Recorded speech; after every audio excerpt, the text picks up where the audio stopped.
di ñaan borom bi tabaraka wa taala mu bind lépp mu nekk ay yiw ak yokkute saahiran wa baatinan jërëjëf.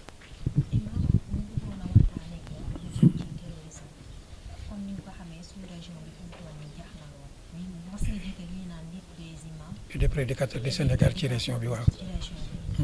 ñu jotoon la tuumaal ci atum 2015 lu jëm ci wàllu terrorisme ci ay charte accusation yu ci mel ni apologie du terrorisme maanaam da ngay kañ terrorisme financement wala association de malfaiteurs liée à une entreprise terroriste. ginnaaw ga ñu setal la ci ba mu set wecc. nga nekk koo xamante ne da ngay jàngale alxuraan loolu naka nga ko dundee ak ban jeexantal la am ci sa dund. alhamdulilahi rabbil alamin allahuma salli wa sallim wa barik ala nabiyina muhammadin wa ala alihi wa ashaabihi ajmain loolu dund nañ ko ci sant suñ borom subhanahu wa taala ndax xam guñ xamoon laata natt bi am ci ne fii ci àdduna lépp lu fiy daw ci dogalam lay amee te dafa bokk ci sarti ngëm yàlla su suñ borom dogalee nga nangu ab dogalam moo tax ñu dund ko dundin woo xam ne dundin wu ñu rafetlu la ñun dundin wu ñu neex la ndax xam gu ñu xam ne dafa dëppook na meelu borom bi tabaraka wa taala te gëm nañ ne itam lépp lu mu def rek aw yiw la wa asa an takrahu shay'an wa huwa xayrun lakum wa asa an tuhibbu shay'an wa huwa sharrun lakum léegoo léegi ngeen bëgg dara fekk sax baaxul ci yéen mën naa am ñàkkoon ñoo jàpp moo ñu gënaloon nekk ci biti loola mënoon naa am leneen lu ca aju woon su fekkonte ne amoon na jàpp gi kon moo gën ndax moom la suñu borom subhanahu wa taala dogal moo tax ñu rafetlu ko lool niñ ko dundee nag ci biir dund nañ ko ak muñ dund ko itam ak ay seetlu yu bari yoo xam ne jëlee nañ ko ca ndax la ca jiitu mooy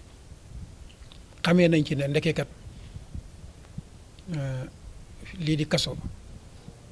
duwul ne kuñ fa dugal rek ku def luñ ko fa war a dugalee la loolu mooy njàngat mi ëpp solo ci miñ ci njëkk a jàngatee mooy ndeke léegoo léegi nit danañ koy victimiser tooñ ko tëj ko ci kaso ci loo xam ne tegewul fenn ci réew yu mel ni suñu réew yi loolu la mooy seetlu bi ma njëkk a am ci sama mbir man nga xam ne man la concerné ñaareel ba it jàngatee naa ci ne ndeke suñuy service de renseignement ay erreur yu mag a mag a mag a mag a mag mën na leen a dal comme ni mu dalee suñu service de renseignement bu réew mi ndax yaakaar naa ne amul lenn loo xam ne lu ñuy jóg la di ko def ci turu procureur lu dul ne dafa am ay renseignement yoo xam ne ca lañ basé wu ba tax ñu def loolu ko defee kon dañ ci bàyyiloo xel suñu bopp ak suñu état ndax état bu ñu ko waxee ñun la état peuple bi la territoire bi la juridiction bi la kon suñu amee réew moo xam ne état boo xam ne dem nañ ba njuumte yu mel nii di leen dab jaadu nañ ñu taxawaat bu baax a baax a baax càmbaraat renseignement yi nga xam ne danañ ciy jot laata ñuy jël ay position loolu jàngatee nañ ko ci kon service de renseignement yi mën nañ di jum bu baax jàngatee nañ itam ci biir moment boobu nga xam ne ci lañ nekkoon ci biir kaso bi ci ne ndeke ba tey jii ak njaam gawoon ca démb ba tey mu ngi am ndax bi ñu ma yóbboo rëbës néeg bi ma njëkk dem muy chambre une ay mag rek laa fekk ay kilifa ay mukallaf waaye néeg beeg boppam rek def na lu ëpp juróom-ñett fukki doomu aadama bi may tawat loolu ñu ne ma sëñ bi santal yàlla fii mooy fi tane ñu ne ma bu subaa bu ñu génnee di doxantu da nga gis ñoo xam ne bu ñu génnee seen tànk yi dafay néew ngir lan amuñu possibilité pour tëdd ñenn ñi dañuy taxaw ñi ci des toog bu ñuy sonnee ñiy jóg ñi ci des ñi taxawoon toog ñu ne ma lii am na fii ci biir Rebeuss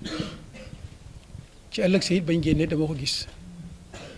ci biir cour bi ay xale yoo xam ne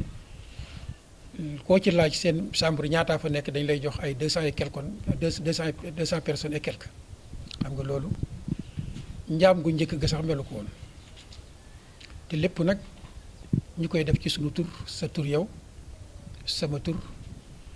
ci turu le peuple sénégalais ci turu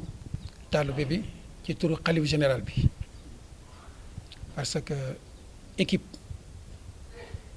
gouvernementale bi nga xam ne moo fi nekkagum tey nekk ci mandaam jeexagul équipe la boo xam ne ñun ñoo ko tànn délégué ko ay pouvoir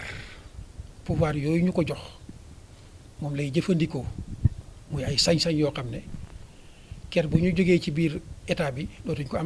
am sañ-sañ boobu kon sañ-sañ bi ñun peuple sénégalais ñoo leen ko jox bu fekkente ne nag man dem naa fa am expérience bi ci biir boo xam ne leer na ma ne ko fa demul mënu ko am loolu dama ciy profiter occasion ci ne responsabilité bu diis la nga dénkaane mbir te doo ko topp parce que ganaar sax boo ko dénkee benn waaye léegoo léeg nga dem seet ganaar ga nu mel kon lu toll ni état bu ñu fekkee dañ ko dénk ab équipe ne leen doxalal leen ñu ko war nañ di xoolaat bu baax lañ ko dénk di ko càmbar am na ay xale yoo xam ne ñu ngi leen di jërëjëfal bu baax muy mouvement nitu dëgg ak ñoom Ibrahima Sall ñoom parce que gis nañ leen ñu ay ndaw ñoo xam ne dañu jaar kaso moo tax xam naa bi ñu génnee ñu gën a yittiwoo ndeysaan mbirum kaso di sensibiliser société bi di wax la fa nekk loolu nag damay wax ne kilifa diine yi noonu xale yi di duggee ci biir di xam la fa nekk maa ngi leen koy bàyyiloo xel bu baax ñoom itam ñu fexe xam la fa nekk te lépp ci seen tur lañ koy def lépp ñun ñëpp lañ koy laaj ëllëg métit yu tara nga fa yoo xam ne kenn mënu koo nettali ci benn fan ci gàttal kon ko domaine boobu loolu rek laa ci amoon lu ma lay tontu soxna si mooy dund nañ fa moment yoo xam ne moment yu ànd ak sant yàlla la subhanahu wa taala waaye am na seetlu yu bëri yuñ ca def yoo xam ne jëriñ nañ ci suñ dund te itam danañu gën a renforcer sunu force de militantisme ñu gën a yëngatu pour lépp loo xam ne lu tegewul ci yoon la ci réew mi ñu bokk incha allah ci ñu koy dindi yal nañ ci yàlla boole. comme ni nga ko waxee loolu nekk benn page wala benn parenthèse ci sa dund. tey dellu si waat nga ci sa kër. ci say ñoom ndax lu temps boobu nga passé fële ci prison ba amul lu la yàqal ci say activités yi nga xam ne daan nga ko mën a avant. waaw jërëjëf foofu it dañ fi santaat yàlla bu baax ndax ñi ñu fi bàyyi woon ci daara ji dafa mel ni suñ borom moo ma doon wax ne ma fàddul ay at ngir sa xel dal ci ne incha allahu ëllëg boo fi jógee liggéey bii nga doon liggéey dara du ci sooxe dafa mel ni loolu moom jàngee naa ko ci bu dee njàngum alquran mi alhamdulilahi rabbil alamina muy daara ji lépp rek mu ngi doon dox comme ni mu doon doxee ci sunu kanam bu dee jumaa ji it mu ngi doon dox comme ni mu doon doxee ci sunu kanam moo tax amul dara loo xam ne nemmiku nañ ko sunu gannaaw ci wàllu liggéey bi it wàllu liggéeyu tool yeeg yi ci des ña ko faree woon wax dëgg yàlla taxawee nañ ko taxawaay boo xam ne bu mucc ayib la moo tax suñ borom defal nañu sutura su toll ni mbirum daara ji moom dara taxawut ci suñ gannaaw lépp mu nga doon dox ca nam doon doxee alhamdulilah rabbil alamin. ginnaaw loolu. wàllum terrorisme nekk loo xam ne fi mu toll nii réalité la. dëkk yu bari dañ naan dañuy jóg pour xeex ko. Afrique am na ci paaram Afrique de l'Ouest fi mu toll nii pays yu bari yu wër Burkina Faso Mali Niger Côte d'Ivoire à chaque fois da ngay dégg wàllum terrorisme lan nga xalaat ci terrorisme bi nga xamante ne muy gagné du terrain ci sous-région bi. alhamdulilah rabbil alamin baatub terrorisme baat la boo xam ne tey moom la benn oligarchie maçonnique di jëfandikoo pour recoloniser l'Afrique, l'Asie, en particulier les pays musulmans baat la boo xam ne ñoom ñi koy créer dañ ci am ay objectifs danañu delloo si waat seeni armée ci suñuy suuf dana leen permettre suñuy ressources minières ñu gën ko exploiter dana leen permettre seeni usines industrielles yi aju ci wàllu maanaam usine d'armement yi nga xam ne moom ñoom ñoo ko yilif lépp lu ñuy produire ci arme ñu am ay clients yu leen koy jëndal te mooy suñu réew yu néew doole yi feek terrorisme mu ngi fi di tàkk seen marchandise moomu day jar dana leen permettre itam li ñu bëggoon muy la réduction de la population mondiale ñu atteindre ko ndax boo xoolee ci turu terrorisme liñ ci reyagum fi mu ne ay millions la ci ay doomu aadama kon loolu rek war na xam wane ne lii am lu nekk ci gannaawam am na yooyu lenn la ci li nga xam ne man moom laa lay njëkk a jox ci terrorisme moom baat la boo xam ne dañ ko créer pour xeex l'islam xeex jullit ñi wàññi askanu jullit ñi en particulier waaye gën a exploiter sunuy koom-koom gën ko sàcc yóbbu ci seeni réew firnde yu leer nag lañ ci am ndax boo xoolee terrorisme bi ñu koy commencé ci ay vers 1979 di ko wax fële ca Afghanistan ba jàpp ay 88 boobu baatu terrorisme doon na fa jib ci Al-Qaïda ba nga xam ne moom lañ fa créé woon booba benn surface bu ndaw la woon ci àdduna bi armée yi àdduna bi yëpp songandoor leen ne dañ leen di faagaagal mu commencé di law di tuxu bàyyi ko ci Afghanistan xëy dégg ko Irak xëy dégg ko Syrie xëy dégg ko Libye kon mu ngi law xëy dégg ko Nigéria léegi mu ngi Mali Sénégal gi yàlla leen defal suutura ne ko doon tàkkoon na fi ba noppi dama ko doon wax ci biir camp pénal di wane ne circonstances yi ñuy dund su fekkonte ne doonul woon ndimbalul suñ borom subhanahu wa taala ñun dañ ñu doon préparer pour def ñu ay terroristes ndax bu ñu la tooñee xañ la say liberté xañ la say droit wëlbatikuwaat tooñ yooyu ñu continuer ko loolu mën na la révolter loo ba boo génnee def jëye waaye nag alhamdulilahi rabbil alamin ñu ko seqaloon di ñu conscient ñoo xam ne xam nañ la ca gannaaw lépp ndax nit koo xam ne defut waxul ñu xëy indi ay tuuma yu toll ni montagne teg ko ci kawam bu amee xel dana xam ne am na lu ñu jublu ci lii kon noonu ñu taalee yeneen réew yi mën nañ ko taalee Sénégal ñoom mën nañ ko taalee feneen yaakaar naa ci gannaaw bu ñu explosé église boobu nekkoon fi ci France ñu ko doon tuddee Notre-Dame de Paris am na benn waay bu génnoon ak ay vidéo di askane boppam ci benn kuréel bu ñuy tuddee Galadio def na ay révélation yu am solo moom nee na lépp loo xam ne lu aju ci wàllu lutte contre le terrorisme la explosion yi am ci àdduna bi yëpp ñoom groupe boobu ñoo koy def te moom moo yoroon seen wàllu informatique depuis ñaata at yaakaar naa liggéey naa ak ñoom lu jege 40 ans depuis nag terrorisme commencé ba fii ñu toog moom moo yoroon seen wàllu informatique nga xam ne attentat buy waaj a am ca Paris wala Europe fu mu mën a doon ci fii ci Afrique ci Asie moom dana la mën a wax ne la attentat dana am réew sàngam date sàngam heure sàngam suñu paree it ñañ koy tuumaal mën na la wax ñan lay doon kon léegi leer na ne terrorisme d'état la te sax nekkuñu ay petit état waaye terrorisme d'état la yoo xam ne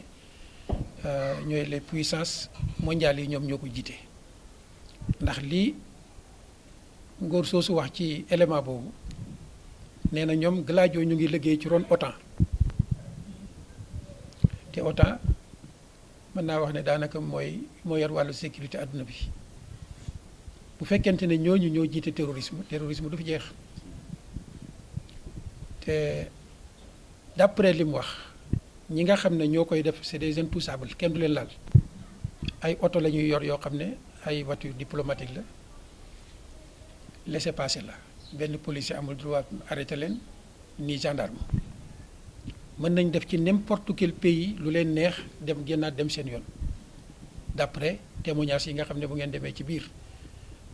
Google bi astaghfirullah ci biir YouTube bi da ngeen ko ci fekk na nga dem rek tapé Gladio moo tax damay sawar lool di joxe tur woowu ndax dégâts yu rëy yi nga xam ne ñu ngi koy def ci turu l'islam di ko taqal l'islam mos naa koo junj ci sunu procès bi ci biir tribunal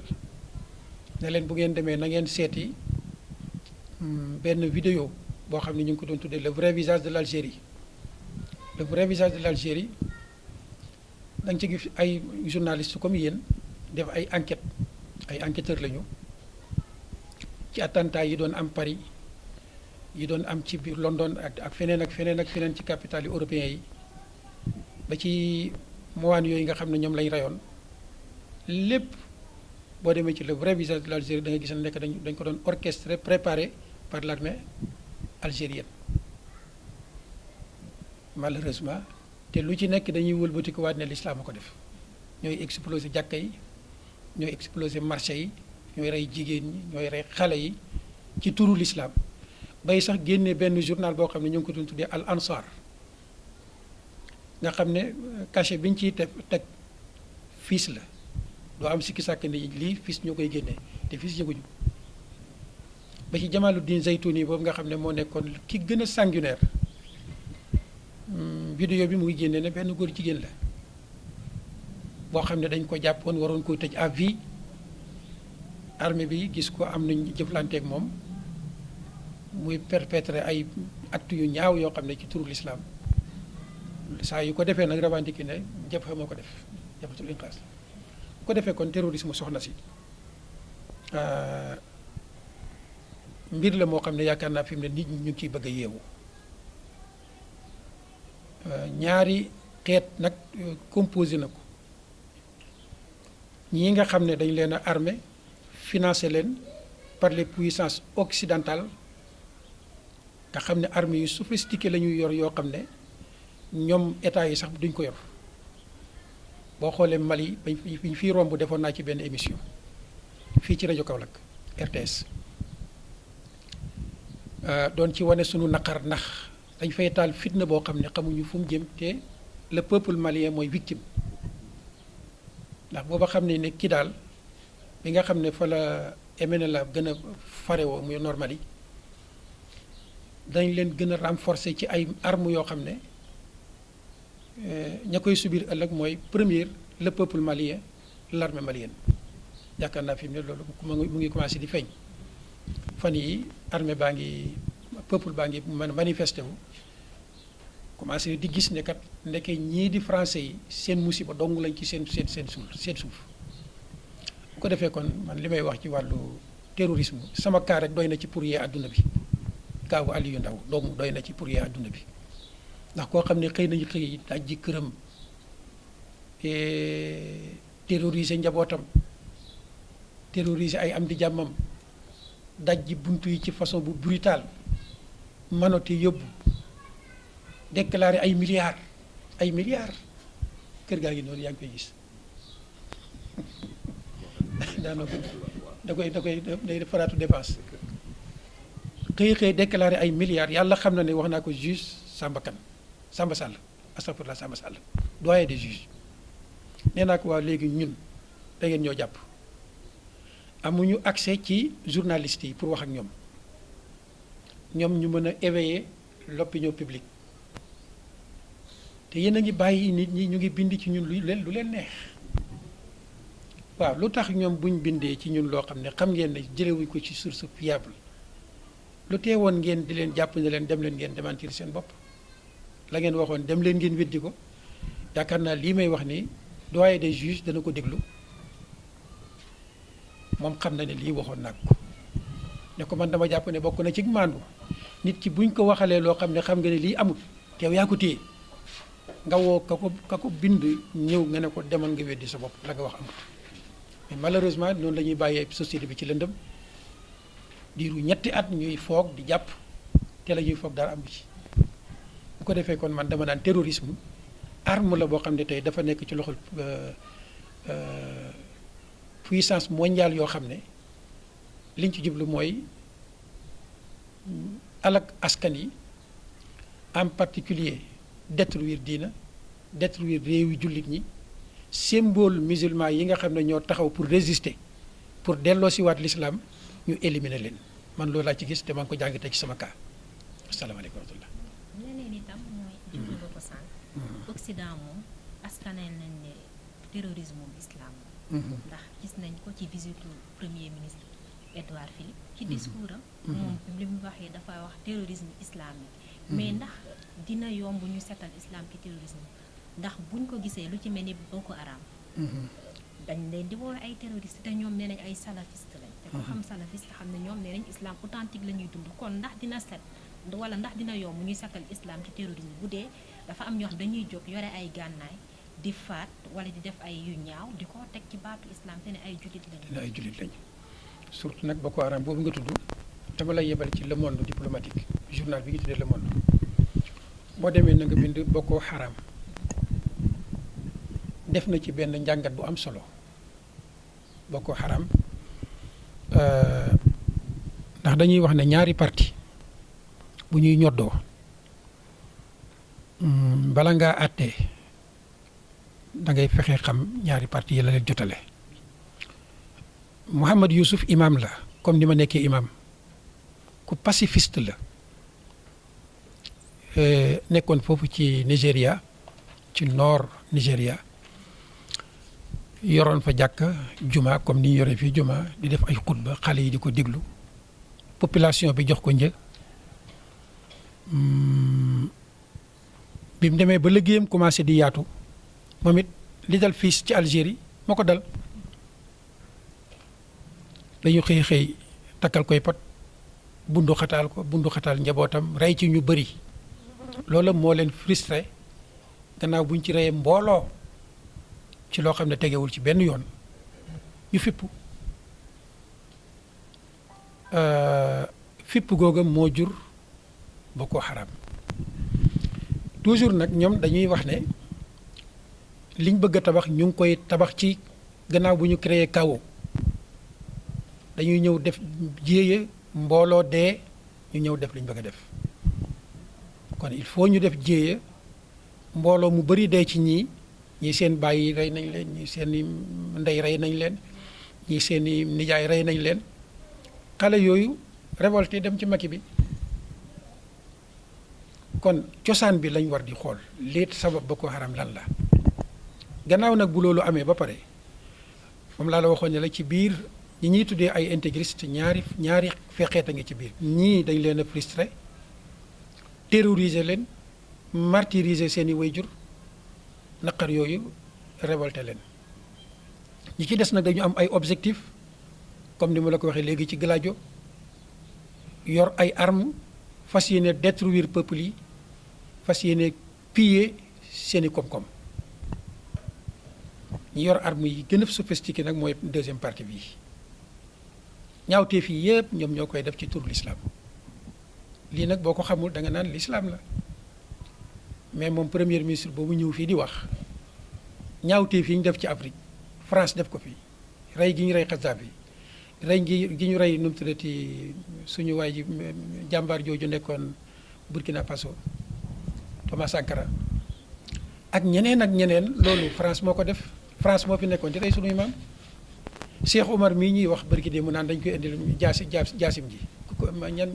France a waree France lu ko jëlee France ba fii muy rey suñuy maam kon ñooñu ñooy les véritables terroristes bu fekkonte ne France amoon nañ maandu gu toll ni toog ci seen réew bàyyi sunu maam yi fi nekkoon ñu toog ci seen réew tey du fi ñëw naan day indi jaas Cheikh Omar loolu l'injustice la boo xam ne le peuple français ñoo ko créé woon ci turu France man sax maa ngi tooñ France ndax France dafa am France en tant que peuple am France en tant que oligarchie maçonnique mondialiste oligarchie maçonnique mondialiste boobu del suivre bu baax li ñuy tuddee les gilets jaunes da nga gis ne kon doomi français yi ak seen bopp commencé nañ di yeewu nii nu def ñun sénégalais yi def ko africains yi noonu lañ def les français ñi koy def nag benn oligarchie maçonnique la boo xam ne xeet yi commencé nañ di leen comprendre kon ñoom ñooñu ñëw di wax terroriste dama doon wax jamono bu nekk ne ñoom ñooy les véritables terroristes lu askanu doomu aadama di daj ci kaw suuf tey ñoom la loolu rek laa ci am lu may wax bu ko defee nit ñi nañ yeewu te xam ne diina ji ñuy tuumaal di ko taqal muy lislaam diine jàmm la wallaahu yad'u ila daari salaam dafay woote jëmee ci jàmm bi ngeen ñëwee léegi lu ngeen wax asalaamaaleykum wa rahmatullah da ngeen ñu ñaanal jàmm ñu delloo leen ñaanal leen jàmm waaleykum salaam wa rahmatullah bi ñuy julli bay sëlma lu ñu wax waa asalaamaaleykum wa rahmatullah ñëpp waxandoor ko waaleykum salaam wa rahmatullah kon diine ji du diiney fitna du diiney jaas yi du diiney noonu ñu ko bëgg a wane di ko caricaturer pour maanaam dawloo ko doomu aadama yi déedéet lislaam diiney jàmm la am na nag fulla ju toll ni muy màggee di dem boo taxawee ne ko doo dem yëkkati safara xëpp ko mu delloo la safara wa waaye du taal kenn moom islam moom du mos a taal safara xëpp ko ci kaw kenn guerre yi fi nekk yëpp ñoom ñoo ko taal commencé ci Algérie ay élections législatives yoo xam ne yu jaar yoon la fii remporté ko plus de 72% ñu confisqué ko créé vide constitutionnel ngóor sa fa nekkoon ñu xëy nangu présidence gi ci loxom jaarle ko ci fenêtre wéele ko l'armée bi nangu victoire boo xam ne le peuple algérien ñoo ko def ci seen volonté populaire loolu moo jur mbir bu foofu ko tooñ ndax l'islam a tooñ wala l'islam lañ tooñ mais ba tey dañ naan l'islam wax nañ leen fii léegi ñoom Jamal Zeytouni ñaawteef yi ñu doon def yépp l'armée algérienne moo ko doon def en collaboration avec l'oligarchie maçonnique française ba nga xam ne moo nekk foofu ca France ko defee kon lii moo fi nekk ko defee man daal li may ñaan ndaw ñi mooy ak mag ñi ñëpp nag nanu gëstuwaat bu baax mbir yi di ko delloo ci seeni cosaan Irak gee lu ko taal ay nar yoo xam ne fee lañ ko nasee ci États-Unis d'Amérique wane ne Saddam mu ngi ak ay arme nucléaire bañ demee ba def ci ñu def yëpp démentir seen bopp ne dara newu fa Syrie lu ko taal nafsu say Libye lu ko taal nafsu say nii la demee nag partout les frères musulmans yi nga xam ne barki démb ci Égypte ay élections yu Morsi élections yu jaar yoon kooka taxawal projet de société am ci turu société bi nga xam ne ñoo ko élire ñu xëy nangu foqar ñi pouvoir bi ci loxoom rey ci ñoom lu kenn xamul nam toll kon ñooñu ñooy terroristes yi nit ñi yeewu ñoom ak seen bopp ñooy terroristes yi fi mu ne nag dafa jot ci le peuple africain le peuple en particulier le peuple sénégalais ñu yeewu structuré wu ci seen biir barré leen la route nii ma gis nag ñu fas yéenee jël jullit ñi di bëgg leen a fénqale ñoom mu neen ñuy tojantey bopp ñoom ñu mën a dugg si damay attirer sama attention di attirer attention wu kilifa diine yi ne loolu buñ ko nangu jullitay mbokkam jullit moo mën a boot ku dul ab jullit ni muy bootee doomam jii di ab jullit noonu lay bootee kee nga xam ne bokkul ak moom pas-pas mu dib chrétien wala mu dib juif wala mu dib athée dama koy wax ci samay interview toujours di wax ne l'islam dañ gis muy diina joo xam ne kim bokkalul pas-pas dafay mel ni moom sax la gën a respecté moom la gën a aar ni kim bokkal pas-pas ba kaasu sàngaraam sax boo ko tuuree donte dafa xaraamoon ci yow nga jënd sàngara dañ naan la da nga jënd sàngara fay ko jan diina moo gën a maanu jooju kon diine jàmm la diine njub la waaye diine ju global la nag du diine jàkka ji rek ak jàtti ja l'islam passé na foofu jàtti ja jàngu bi jàkka ji islam passé na foofu islam diine ju global la yoo xam ne dafa ñëw pour defar l'humanité defar àdduna defar économie defar société defar politique ba yooyu yëpp tegee ci yoon woo xam ne lii ñuy tawat tey dootu fi am bu fi l'islam nekkoon yàlla xam na ne chômage du am ci Sénégal ndax distribution bu équitable bi nga xam ne moom la tëral ñu koy jàng ñun ñëpp fuqaha yi ñu ngi koy jàngale sëriñ daara yi ñu ngi koy jàngale dañuy wax ne lépp lu nu génnee ci suñu suuf mu di mbell ci pétrole ba gaz ba lu mu mën a doon phosphate ba ciment ba par 24 heures dañ koy génne xumus foofu kenn du fa semence kenn du fa nekk chômeur distribution suñu borom moo ko defal boppam konoon lii ñuy wax naan gaz beeg pétrole bi seen 400 000 yi ngeen di laaj ci mbedd mi di yuuxu du am parce que 400 000 yooyu ku ñuy tuddee am Aliou Sall du am possibilité mën ko jël bañ koy tuumaal naan ko jël nga ko ndax lépp luy séddale du jaar ci poosu Aliou Sall du jaar ci poosu président de la République dafay jaar directement ci benn commission nationale boo xam ne ñoo koy saytu au nom de la nation lépp luy àqu nation bi ñu génnee ko mu dem ci seen biir moo tax dama naan nañu yeewu te xam ne suñu jàmm mu ngi ci lislaam suñu jàmmi àdduna mu ngi ci lislaam